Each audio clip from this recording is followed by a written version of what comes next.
ओम सिंहस्ता शशिशेखरामर्कत प्राख्यैश्चतुर्भिर्भुजैः शंखं चक्रधनुस्सरांश्च ददति नेत्रैस्त्रिभिर्शोभिता आमुक्ताङ्गहारकङ्कणरण काञ्चीरन्नूपुरा दुर्गा दुर्गतिहारिणी भवतु नो रत्नोलसत्कुण्डला मूकं करोति वाचालं पंगुं लंघयते गिरिं यद्कृपातमहं वन्दे परमानंद माधवम। नमस्कार, स्वागत है आपका आचार्य वाणी में। मैं आचार्य डॉक्टर विक्रमादित्य आपके साथ हूँ। आज का विषय है धनु राशि वालों के लिए दिसंबर का मध्यकाल कैसा रहेगा।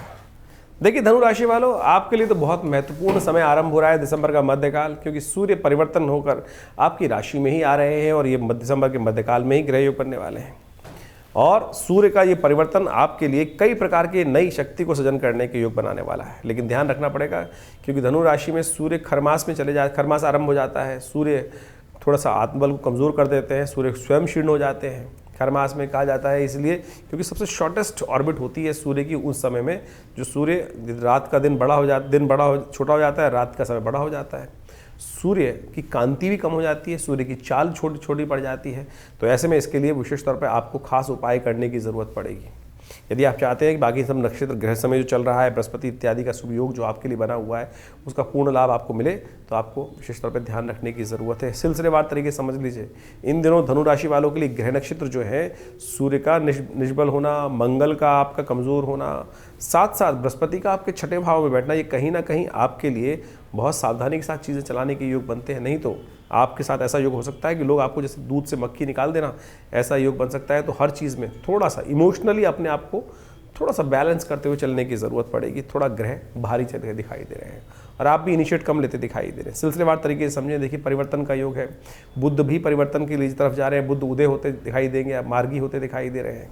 और ये सब आपको कहाँ ले जा रहे हैं, क्या कर सकते हैं आपके साथ, ये समय आपके लिए बड़ा दुविधाजनक है। तो आपको खासतौर पर ध्यान रखने की ज़रूरत है। क्या सिलसिलेवार तरीके से समझो। 11 तारीख बुधवार का अवसर, एकादशी तिथि है इस दिन, और ग्रह नक्षत्रों के दृष्टिकोण से योग जो बन रहे हैं वो आपके लिए सफलता की तरफ दिखाते हैं इस दिन। ये आपको दिखा रहे हैं कि जो आप भी काम करने जा रहे होंगे मध्याह्न के बाद तक, उसमें कई गति प्राप्त करने के रास्ते बन सकते हैं। निर्द्वंद भाव से आगे बढ़ने का प्रयास करें। दुनिया की चहल पहल, दुनिया के खाट टीका छटाक से बचते हुए कार्य करने का प्रयास करें। अननेसेसरी की दुनिया जो आपको परेशान करने के योग बनाए, उनमें मत फंसिएगा। कोई लाख आपके कार्यों में रोड़ा अटकाने का प्रयास करें, आपकी गाड़ी चलती चलेगी। ये 2-3 दिन के लिए ग्रह साफ साफ दिखा रहे हैं। चिंता ना करो, आगे बढ़ने का प्रयास करो। भद्रा है इस दिन, नए कार्यों को आरंभ करने से बचना चाहिए, क्योंकि जो भद्रा है वो दोपहर को 2:25 पे आएगी। उससे पहले कार्य करना हो तो मुहूर्त है रवि योग 11:47 तक, तो उसका लाभ ले सकते हैं। मोक्षदा एकादशी है, वैसे ही एकादशी पुण्यदायक है, कलिकाल में समस्त मनोरथों को सिद्ध करने वाली है। इससे बढ़िया उपाय क्या है, गीता जयंती है इस दिन, भगवान का स्तवन करें, गीता जी का पाठ करें, आपके लिए अच्छा होगा। 12 तारीख बुधवार बृहस्पतिवार का अवसर, द्वादशी तिथि है और ग्रह नक्षत्रों के दृष्टिकोण से बुध इस दिन उदय होने जा रहे हैं। विश्व के दृष्टिकोण से कुछ परिवर्तन का बड़ा योग बनता दिखाई देगा।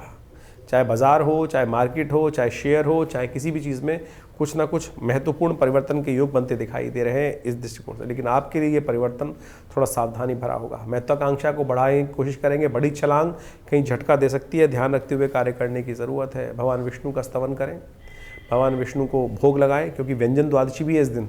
अच्छे भोग बनाकर भगवान को लगाना, शुद्ध रूप से उसका प्रसाद ग्रहण करना, ये आपकी इम्यूनिटी भी स्ट्रांग करेगा, लाभ भी देगा। 13 तारीख शुक्रवार का अवसर, त्रयोदशी तिथि है इस दिन, और इस दिन चंद्रमा उच्च के होने जा रहे हैं। ये आपके लिए कहीं ना कहीं महत्वपूर्ण रहेगा, लेकिन साथ साथ खर्चे भी बढ़ाने के योग बना रहे हैं। बृहस्पति के साथ चंद्रमा की युति जो हो रही है, ये थोड़ा सा खर्चे बढ़ाने की तरफ ले जा रही है, लेकिन लाभ के रास्ते भी आपके लिए रह सकते हैं। स्वास्थ्य का भी विशेष तौर पर ध्यान रखने की ज़रूरत है। स्वास्थ्य का ध्यान रखने के लिए शुक्रवार के दिन, इस दिन खासतौर पर प्रदोष का योग बन रहा है, तो आपको एक उपाय करना चाहिए। दूध से महामृत्युंजय मंत्र का जप करते भगवान शिव का अभिषेक करना चाहिए। गजकेसरी योग है, लेकिन अननेसेसरी खर्चे भी बढ़ने के योग बनते दिखाई दे रहे हैं, ध्यान रखिएगा। इमोशन सेटबैक आपको परेशान कर सकता है। हम बात कर लेते हैं 14 तारीख की शनिवार का अवसर, चतुर्दशी तिथि इस दिन विद्यमान है। ग्रह नक्षत्रों के दृष्टिकोण से लाभ और हानि साथ साथ चलती दिखाई दे रही है। बैलेंस होकर चलोगे, अपने आप के खर्चे कंट्रोल करोगे, तो पार हो सकते हो। जहाँ थोड़ी ढील छोड़ी, आलस्य किया, शनि महाराज इन दिनों आलस ज़्यादा करवा रहे हैं, वो कहीं ना कहीं फंसा सकते हैं, तो शनि को मनाने का उपाय करने का आपको प्रयास करना चाहिए।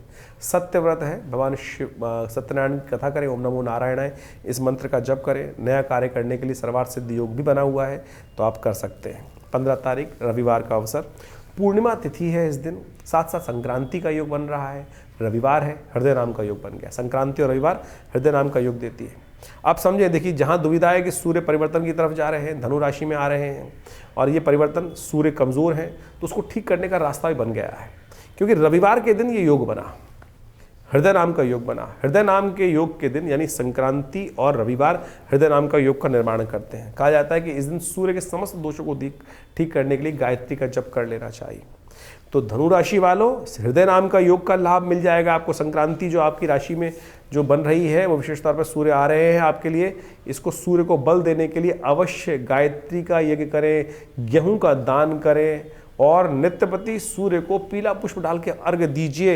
ये आपके लिए सूर्य के नेगेटिव प्रभाव को, क्योंकि सूर्य आपके आत्मा के मालिक हैं, आपकी राशि के मालिक हैं, में पदार्पण कर रहे हैं, तो आत्मबल को बढ़ाने के लिए इस महीने में खासतौर पर ये उपाय करने का प्रयास करें। गायत्री जप करने का प्रयास करें, सूर्य को नित्य पीला पुष्प डालकर अर्घ देने का प्रयास करें, थोड़ा रोली डालकर, और साथ साथ हो सके तो गेहूं का दान करने का प्रयास कीजिए। ग्रह नक्षत्रों के दृष्टिकोण से इस दिन और भी बहुत सारे योग बन रहे हैं। 15 तारीख को अन्नपूर्णा जयंती है, साथ साथ भगवान दत्तात्रेय की जयंती भी है, और इन समस्त पुण्यों को देखते हुए हमने विवेकानंद योगाश्रम में गायत्री महायज्ञ, नवग्रह शांति महायज्ञ का आयोजन किया है। रविवार वाले दिन सुंदर भंडारे का कार्यक्रम रहेगा। आप भी हम समस्त ग्रहों को ठीक करने के लिए इस योग में आ सकते हैं। आपके इन दिनों ग्रह बड़े खराब, बड़े विचित्र स्थिति में है। आपको कई बार ऐसा योग बन सकता है कि लोग उठाकर बाहर कर दें, आपके लाभ से आपको वंचित करने का रास्ता बना सकते हैं। तो ये सूर्य का परिवर्तन आपकी एग्रेसिवनेस, गुस्से को बढ़ाएगा, और वो आपको कहीं ना कहीं साइड करते हुए दिखाई देंगे। ऑफिस हो चाहे घर हो, परिवार हो, ध्यान रखते हुए कार्य करने की ज़रूरत है आपको। 16 तारीख सोमवार का अवसर, प्रतिपदा है, पौष का महीना आरंभ हो रहा है, साथ साथ संक्रांति का पुण्य भी इस दिन रहेगा, क्योंकि संक्रांति रात को करीब करीब 10:11 पे हुआ सूर्य का परिवर्तन दिल्ली के पंचांग के अनुसार से, तो पुण्य अगले दिन माना जाएगा। खिचड़ी का दान करना चाहिए। साथ साथ पौष का महीना चल रहा है, तिल का दान करना, तिल से यज्ञ इत्यादि करना, तिल का विशेष तौर पे उपयोग करना, यह आपके समस्त इम्यूनिटी को बढ़ाएगा और कष्टों को दूर करने का योग देगा। ऐसे में ग्रह नक्षत्रों के दृष्टिकोण से जो योगा योग बन रहे हैं, वो आपके लिए नई शक्ति का सृजन करते दिखाई दे रहे हैं। आपको बहुत सारी इंट्यूशंस डेवलप होती दिखाई देंगी। अपने विचारों को ध्यान रखते हुए कार्य कीजिएगा। जो आपको इंट्यूशन किसी भी मामले में, चाहे दोस्त के मामले में, चाहे किसी मामले में धनु राशि वाला हो रहा है, तो वो पूर्वाभास सत्य साबित होने के योग बनाएगा। इसलिए पूर्वाभास को इग्नोर मत कीजिएगा, इस बात का ध्यान रखते हुए कार्य करना चाहिए आपको। 17 तारीख मंगलवार का अवसर, द्वितीया तिथि है इस दिन, और उस दिन बुद्ध भी मार्गी हो चुके हैं। ये बुद्ध का मार्गी होना, बुद्ध का उदय हो जाना आपके लिए कहीं ना कहीं कुछ ना कुछ थोड़ी मुसीबतों को बढ़ाता दिखाई दे रहा है। ध्यान रखना है आपको। शेयर मार्केट इत्यादि में यदि काम कर रहे हैं तो ध्यान रखिएगा, बहुत जल्दी उठापटक होने का योग बन सकता है, और ऐसे में उस उठापटक में आप फंस सकते हैं। तो ऐसे में बहुत ज़्यादा अननेसेसरी खर्चों से बचें। थोड़ा हो सके तो केले का दान करें, पीली चीज़ें विशेष तौर पर दान करने से आपको रास्ता बनेगा। बुद्ध की चीज़ें खासतौर पर उपयोग करना चाहिए। गणेश जी का स्तवन करना चाहिए। देखिए ग्रह का परिवर्तन एक और हो रहा है, चंद्रमा भी परिवर्तित करके मंगल के साथ आपकी राशि में योग बनाते दिखाई दे रहे हैं, और ये आपको लोगों से साइड कर सकते हैं। बहुत सारे लोग जो बदमाश लोग हैं, जो थोड़े शूड लोग हैं, वो आपको नुकसान पहुंचाने का कार्य कर सकते हैं। इसलिए हनुमान जी का स्तवन अवश्य कीजिएगा, क्योंकि हनुमान जी का मंत्र जब करने से क्या होता है, नासे रोग हरे सब पीड़ा, तो इसको करने का प्रयास कीजिए, ठीक रहेगा। 18 तारीख बुधवार का अवसर, तृतीया तिथि है, और इस दिन चतुर्थी का व्रत है। ध्यान रखिएगा, कुछ विघ्न उपस्थित होने के योग बन रहे हैं ग्रह नक्षत्र के दृष्टिकोण से। उन विघ्नों को ठीक करने के लिए गणेश जी का स्तवन करना आपके लिए श्रेष्ठ है। 19 तारीख चतुर्थी तिथि बृहस्पतिवार का अवसर, ग्रह नक्षत्रों के दृष्टिकोण से जो योग आपके लिए बन रहे हैं, थोड़े से महत्वपूर्ण लोगों से संपर्क साधने के योग बन सकते हैं। बहुत ज़्यादा सत्य की बात करना, केवल अपने आप को प्रोमिनेंटली आगे बढ़ाने का प्रयास करना और कुछ लोगों को छोड़ देना, ये जो मैं करने की ज़्यादा आदत है, वो कहीं ना कहीं भारी पड़ सकती है आपको। इसलिए तो ध्यान रखें, कुछ बड़े लोगों की बात सुनने का आपको प्रयास करना चाहिए। आप जो कर रहे हैं वो बिल्कुल ठीक है, लेकिन दूसरा भी कर रहा है वो गलत नहीं, इस बात का ध्यान रखते हुए कार्य करें। केसर का टीका लगाएं, केसर का सेवन करें, हल्दी का टीका लगाएं, तो ये आपके लिए अच्छा रहेगा। 20 तारीख परिवर्तन का योग बन रहा है, और ये परिवर्तन आपके लिए विशेष तौर पर भाग्य से सरलता उत्पन्न करने के योग बना रहा है। सरलता उत्पन्न होगी, चीज़ों को समझने का रास्ता आपके समक्ष आएगा, जो चीज़ें हुई हैं उनको एनालाइज करने का दिन दिखाई देता है। गौ पूजन करें, कल्याण होगा।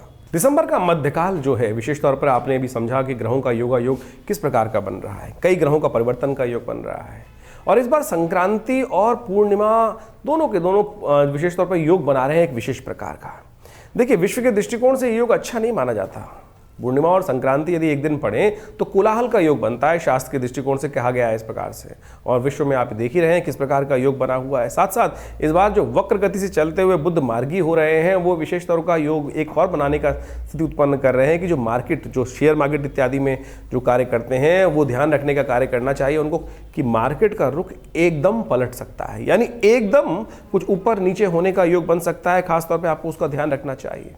इसके साथ साथ तेजी का रुख लगातार जो बनता दिखाई दे रहा है, शनि और शुक्र पर मंगल की दृष्टि जो पड़ रही है, वो विशेष तौर पर कहीं ना कहीं परिवर्तन का योग बहुत बना रही है। तेजी बाजार में रह सकती है, और इस तेजी में रहते हुए जब ये परिवर्तन का योग बनेगा, विशेष तौर पर जो बुध हैं वो मार्गी, जो वक्री मार्गी होने का योग बनाएंगे, वक्र गति से मार्गी की तरफ जाएंगे, तो ये खास तौर पर रुख पलट सकता है। तो ऐसे में ध्यान रखते हुए कार्य करने की जरूरत है। देखिए, समय को पहचानने की आवश्यकता है, और ऐसे में पौष का महीना जो है वो विशेष तौर पर आरंभ हो ही रहा है दिसंबर के मध्यकाल के अंदर। तो पौष का महीना अपने आप में बहुत विशेष माना जाता है। कहा जाता है कि पौष का महीना जो है वो एक तरह से विशेष तौर पर छोटा पितृपक्ष माना जाता है। इस मास में विशेष तौर पर इस बार जो योग बन रहा है, खर मास भी साथ साथ आरंभ हो गया है। तो ऐसे में विशेष तौर पर ध्यान रखने का प्रयास करना चाहिए। हमारे शास्त्र के दृष्टिकोण से कहा जाता है कि इस पौष के महीने में कोई भी शुभ कार्य नहीं करना चाहिए। जो विशेष तौर पर शुभ कार्य किए जाते हैं, विवाह इत्यादि, मुहूर्त इत्यादि, मकान का मुहूर्त, देव प्रतिष्ठा इत्यादि, ये सब पौष मास के अंदर निषेध हो जाती हैं। केवल यज्ञ इत्यादि करने के लिए, भगवान का स्मरण करने के लिए सबसे श्रेष्ठ महीना माना जाता है पौष का महीना। प्राचीन काल में कहा जाता था कि पौष के अंदर सबसे ज़्यादा यज्ञ जो होते हैं, बड़े बड़ी कथाएं जो होती हैं, वो इसी पक्ष में विशेष तौर पर इसी पौष के महीने में हो जाती है। और इस बार तो पौष और खर जो मास है वो संयुक्त रूप में है। देखिए, खर का महीना मतलब आमतौर पे कथाएं तो बड़ी विचित्र चलती हैं। खर मास जो है विशेष तौर पर जब सूर्य जो है वो बृहस्पति की राशि में आ जाते हैं, दो बार इस प्रकार का योग बनता है। एक तो 15 दिसंबर के आसपास से लेकर 13-14 जनवरी तक के बीच में जो मुहूर्त बनता है, जब मकर राशि में सूर्य प्रवेश कर जाते हैं। जो कथा चलती है तो बड़ी विचित्र है कि सूर्य के जो घोड़ों की जगह कुछ और, उनकी जगह जो पौराणिक कथाएं हैं, लेकिन उस पौराणिक कथा का अर्थ कुछ और निकलता है। वो विशेष तौर पर समझने का प्रयास करना चाहिए। खर का मतलब वहाँ पर केवल उस शाब्दिक रूप में ना ले कि उन्होंने अश्व की जगह कुछ और खर को वहाँ पे उसके साथ जोत दिया और अश्व थक गए थे। मूल कारण क्या है? हमारे यहाँ ग्रहों की बल देखा जाता है कि कौन से ग्रह का, बृहस्पति का, शुक्र का, इन तमाम सूर्य इत्यादि का बल कब है। यदि आप ऑर्बिट की तरफ से ध्यान दें तो क्या होता क्या है, सूर्य जो है उस ऑर्बिट में चलते चलते सबसे शॉर्टेस्ट ऑर्बिट में चले जाते हैं, और ये राशि जो धनु राशि में जब सूर्य प्रवेश करते हैं तो सबसे छोटा ऑर्बिट हो जाता है। और इन दिनों क्या होती है, रातें बड़ी हो जाती हैं, दिन छोटे हो जाते हैं, यानी सूर्य का बल विशेष तौर पे कमजोर की कम स्थिति में आ जाता है। तो इसलिए कहा जाता है कि पुण्य बढ़ाने के लिए सूर्य किसके मालिक हैं? आत्मा के मालिक हैं। सूर्य कीर्ति के मालिक है, यश के मालिक है, और विशेष तौर पर कई प्रकार के संबंध को बढ़ाते हैं। और इस संसार का जो औचित्य है वो सूर्य के कारण ही है। और सूर्य जब सबसे छोटे पेरिफेरल के अंदर आ जाते हैं तो बहुत कम देर के लिए दिखते हैं। तो इसीलिए कहा जाता है कि सूर्य का बल कमजोर है, इसीलिए शुभ कार्यों को करते वक्त आत्मा का जो उत्थान की तरफ योग बनता है वो कहीं ना कहीं थोड़ा कमजोर रहता है। तो इसलिए इन सब कार्यों के लिए इसमें रोक लगाने का प्रयास किया था। पौष महीने के अंदर बहुत सारे शुभ कार्य शास्त्र में वर्णित है। सूर्य की उपासना करने का हमें यथाउचित भाव से प्रयास करना चाहिए। नित्य प्रति सूर्य को जल देना चाहिए। सूर्य की रोशनी में थोड़ी देर बैठने का प्रयास करना चाहिए। उससे जीवन में सुख, समृद्धि, कीर्ति तो प्राप्त होती ही है, लेकिन साथ साथ व्यक्ति दीर्घायु भी बनता है। और आज मॉडर्न साइंस उसको बहुत अच्छे से प्रतिपादित करती दिखाई दे रही। जो भारतीय सिद्धांत आदि प्राचीन काल से विकसित हैं वो कहीं भी विज्ञान से परे नहीं है। विशेष तौर पर भगवान सूर्य की उपासना, रविवार का व्रत।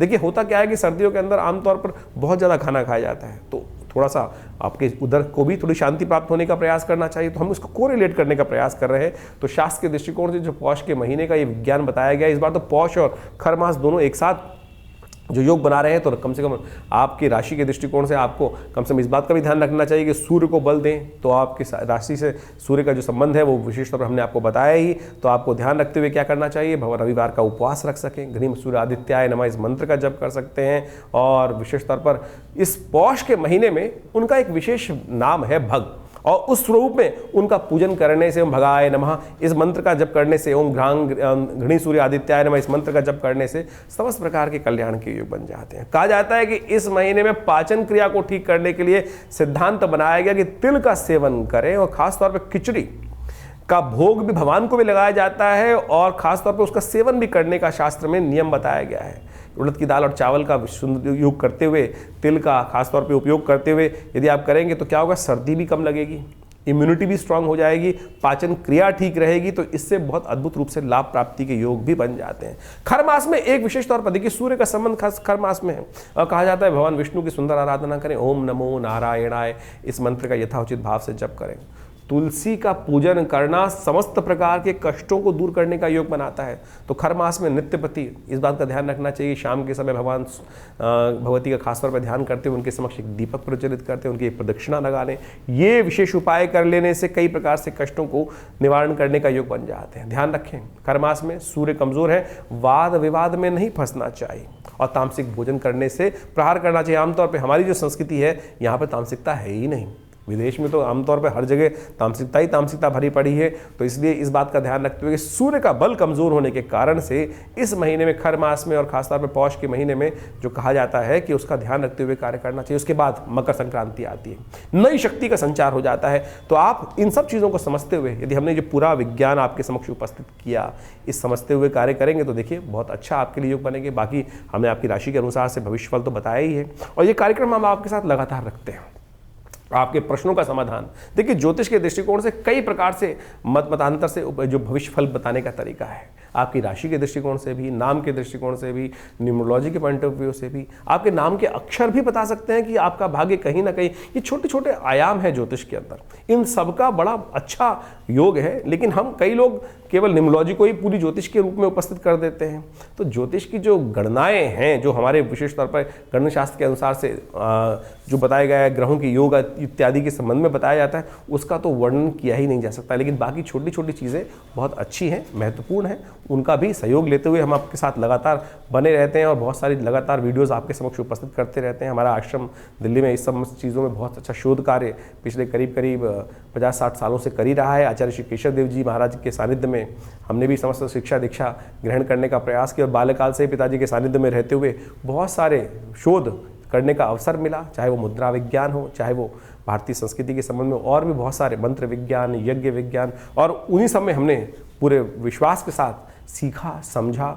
जो कहते हैं ना कि कार्य नहीं होते हैं, मंत्र विज्ञान के अनुसार है, बिल्कुल निष्ठा के साथ अनुष्ठान किया जाए, परमात्मा की आराधना किया जाए, तो असंभव से असंभव कष्ट दूर होने के योग बन जाते हैं। भार, बस समस्या यह है कि ज्योतिष विज्ञान के माध्यम से ये समझा जा सकता है कि कितना बड़ा भार है, और उसको उतारने के लिए दूसरे पलड़े में कितना भार रखना है। कर्म का यदि उतना भार, आपके दुर्भाग्य की तरफ जितना भाग्य है उसको उतारने के लिए उसके बराबर का पलड़ा भारी कर दिया जाए शुभ कर्मों से, तो वो कष्ट निवारण हो जाते हैं। चाहे वो स्वास्थ्य के संबंध में महामृत्युंजय मंत्र का अनुष्ठान हो, चाहे वो शत्रुओं पर विजय प्राप्त करने के लिए बगलामुखी इत्यादि भगवती महाकाली के अनुष्ठान हो, हमने करके देखे हैं। और नित्य प्रति आश्रम पे जो 8 घंटे यज्ञ चलता है, उसमें लोग, बहुत सारे लोग अपने अपनी मनोकामनाओं की सिद्धि के लिए समय समय पर आश्रम के साथ जुड़कर उन समस्त कार्यों में रहते ही हैं। आप भी हमारे इस विवेकानंद योगाश्रम में जुड़ सकते हैं। यहाँ पर बहुत सारे कार्यक्रम हम समय समय पर करते रहते हैं। चाहे वो रविवार का यज्ञ तो विशेष रहता ही है, उसमें जो यज्ञ में सब लोग आके बिना किसी खास तौर पे कोई, हम लोग किसी भी कार्यक्रम में कोई शुल्क नहीं लेते हैं। चाहे वो नवरात्र के यज्ञ हों, चाहे वो विशेष तौर पर अभी गुप्त नवरात्रि का यज्ञ भी आएगा, चाहे वो सब सुंदरकांड इत्यादि के पाठ हों, आप स्वयं यदि बैठना चाहते हैं तो उसमें आके बिल्कुल बैठ सकते हैं। रविवार वाला यज्ञ बहुत विशेष होता है, मंगलवार वाला सुंदरकांड पाठ है, उसमें भी भंडारे की सुंदर व्यवस्था होती है। और हर रविवार को तो नवग्रह शांति महायज्ञ, गायत्री महायज्ञ का सुंदर कार्यक्रम रहता ही है, जो सुबह 8 बजे से लेकर 10 बजे तक चलता है। उसमें आप स्वयं भी उसमें भाग ले सकते हैं, और भगवान की प्रतिष्ठा प्रसन्नता के लिए माँ भगवती दुर्गा का सुंदर दर्शन। जी हाँ, हमने कई बार आपको बताया है कि माँ भगवती दुर्गा का शिव विग्रह जो आश्रम पर विराजमान है, वो 1947 में मुल्तान से हमारा सौभाग्य था कि वो भगवती हमारे घर पर पधारी, हमारे आश्रम पर पधारी, और आज उनका बड़ा दिव्य मंदिर आश्रम पर विराजमान है। उनका दर्शन कर कर आप अपने भाग्य को जगा सकते हैं, चमका सकते हैं, और आगे बढ़ने के सुंदर योग बना सकते हैं, और लगातार इन सब कार्यक्रमों में जुड़ सकते हैं। हाँ, बहुत सारे लोग प्रश्न करते हैं, हमारे पास लगातार लोगों के फ़ोन आते रहते हैं, और बहुत सारे लोग जानना चाहते हैं अपने भविष्य के बारे में। तो उसके लिए आप हमारे नंबर्स पर व्हाट्सअप करिए, हम प्रयास करेंगे उन सब प्रश्नों का। देखिए टाइम लग सकता है, बहुत सारे लोगों को बहुत जल्दी लेना होता है, बात करनी होती है, तो उसके लिए अपॉइंटमेंट्स भी ले सकते हैं, चिंता ना करें। लेकिन यदि आप कुछ भी जानना चाहते हैं तो व्हाट्सएप के माध्यम से आप अपने प्रश्नों को हमें भेजने का प्रयास करें। व्हाट्सएप के माध्यम से अवश्य हम उन प्रश्नों का निदान समय पर देने का प्रयास करेंगे। और साथ साथ यदि आपके पास जन्मपत्री नहीं है, बहुत सारे लोगों का प्रश्न ये आ रहा है आजकल कि हमारे पास जन्मपत्री नहीं है, तो कोई बात नहीं, आपके हाथ का रेखा चित्र जो है आप व्हाट्सएप पे भेज सकते हैं, दोनों हाथ का रेखा चित्र, उस पर अपने नाम, अपनी आयु, अपने प्रश्न हमें भेजेंगे तो हम अवश्य जल्दी से जल्दी आपके प्रश्नों का निदान देने का प्रयास कर सकते हैं। हाँ, इसमें टाइम लग सकता है, थोड़ा टाइम लग सकता है, क्योंकि बहुत सारे लोगों के प्रश्न हमारे इस चैनल के माध्यम से हमारे साथ जो जुड़ते हैं वो आ रहे हैं, और इस चैनल का विस्तार बहुत अच्छी गति से हो रहा है। जो आप सबका हमको साथ मिल रहा है, सहयोग मिल रहा है, उसके लिए हम बहुत विशेष तौर पर हृदय से आप सबका धन्यवाद देते हैं और प्रयास कर रहे हैं कि इन सब भारतीय संस्कृति के संबंध में, अभी हमने मुद्राओं के संबंध में कुछ वीडियोस निकाले थे, तो आप जो विशेष तौर पर इस समय चल रहा है सूर्य को शक्ति देने के लिए, इस मुद्रा का नित्य प्रति प्रयोग करें। ये जो रिंग फिंगर जिसे कहा जाता है, सूर्य की उंगली है, सूर्य जैसे हमने कहा अभी आपको निस्तेज हो जाते हैं, कमज़ोर हो जाते हैं, क्षीणस्थ अपने जो चक्र में सबसे शॉर्टेस्ट ऑर्बिट में रहते हैं इस समय में, तो उसको ठीक करने के लिए ये मुद्रा बहुत ज़बरदस्त ताकत देगी। आपकी आत्मा का साक्षात स्वरूप सूर्य माने जाते हैं, तो उसको ठीक करने के लिए ये सूर्य मुद्रा, सबसे रिंग फिंगर को अंगुष्ठ के अग्रभाग से लगा देने से ये सूर्य मुद्रा बनती है।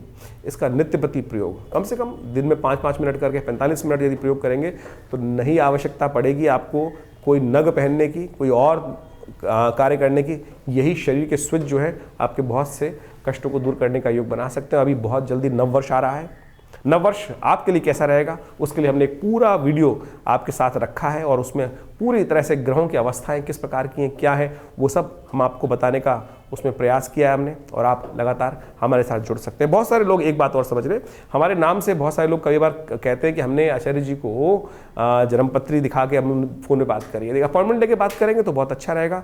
हमारे आश्रम से कोई ऐसा पैसा का डिमांड नहीं किया जाता है, और यदि कोई हमारे नाम से आपसे बात करने का प्रयास कर रहा है, आपको फ़ोन कर रहा है, कम से कम मैं तो किसी को फ़ोन नहीं करता, ये तो मैंने बहुत मित्रगण हैं उनके साथ बात होती है, लेकिन किसी भी व्यक्ति को मैं फ़ोन करके ये नहीं कहता कि आप मुझसे, कभी मैं किसी व्यक्ति को जो जिनसे जान पहचान नहीं है उनको शायद फ़ोन कभी नहीं करूँगा। तो इस बात का भी ध्यान रखें। तो आपको एक केवल सूचना के लिए, आज समय जो है बड़े विचित्र दौर में जा रहा है, हर रोज़ नई नई खबरें आती रहती हैं, जो लोग के साथ साथ कई प्रकार की समस्याएं उत्पन्न होने के योग बनते हैं। हम जिस कार्य में हैं, जिस आश्रम को चलाते हैं, दिल्ली में विवेकानंद योगाश्रम, वो सबकी सेवा के लिए है। तो इस प्रकार के किसी भी जो आज गलत कार्य हो रहे हैं उनसे आपको बचने का प्रयास करना चाहिए। जन सेवा के लिए, जन सूचना के लिए हमने ये बात अंतिम में आपके पास रख दी है। आशा है आप समझेंगे और गलत लोगों से बचने का प्रयास करेंगे। धन्यवाद, नमस्कार।